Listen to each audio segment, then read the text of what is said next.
In this video, we will take a look at selecting an appropriate audience for a grant project and supporting that choice of audience in a grant proposal to fund the project.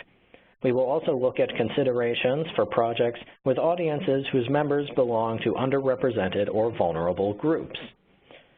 Your project's target audience can be broad, such as adults living in your community, or it can focus on specific populations defined by demographic traits, health conditions, or other characteristics. In general, the more you know about your target audience and the more clearly you can describe their needs, the more compelling your grant will be to your reviewers. The reviewers reading your proposal need to know that there is a need that your project will serve, so be sure to provide data in your grant proposal to explain why this project at this time will benefit people.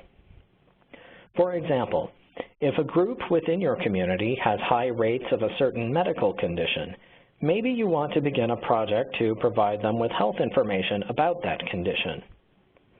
Your grant proposal might include demographic information about the size of this group in your community, about the incidence of the medical condition in this group versus the general population, and about any disparities in access to health information. There are several tools that can help with this research.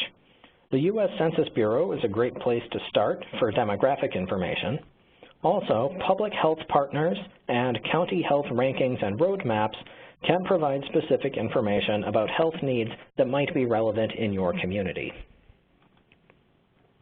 The main purpose of this information is to provide evidence of the need your project will address and make the case that your project will address it effectively. Now, what if you discover that a different project idea would be more beneficial to your target population than what you originally had in mind? That's fine. This early stage of the planning process is the best time to change course if necessary. It's great to be excited about possible projects that you want to do, but try to stay open to other ideas for projects that might have a bigger impact. Finally, if the target population for your project is a minority group that is disadvantaged, subject to discrimination, or otherwise vulnerable, there might be social and cultural factors to consider in deciding what sort of project will be most helpful. It's important to know that learning to work sensitively and effectively with these groups is an ongoing process. Expect to make some mistakes, but it will help you and the people you want to work with if you remain open to their perspectives and to chances to learn what kinds of outreach are most beneficial to them. If you are interested in such a project, it's especially important to research previous outreach projects to your target population. There might be published research about what forms of outreach are effective, or perhaps there are books and reporting about important needs in that population and how they might be addressed.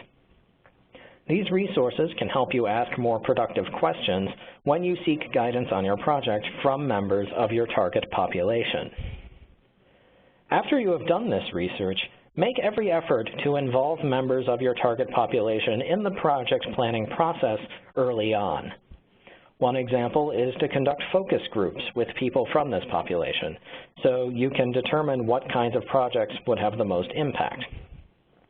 You could also reach out to experts and activists who belong to this group to ask if they would be willing to answer project-related questions. You can also form a partnership with an existing organization that already works with your target population. This can take many different forms, from cultural sensitivity training to collaboration on specific project activities. If you do form such a partnership, be sure the narrative in your grant proposal includes a description of your partner organization and what their role in the project will be.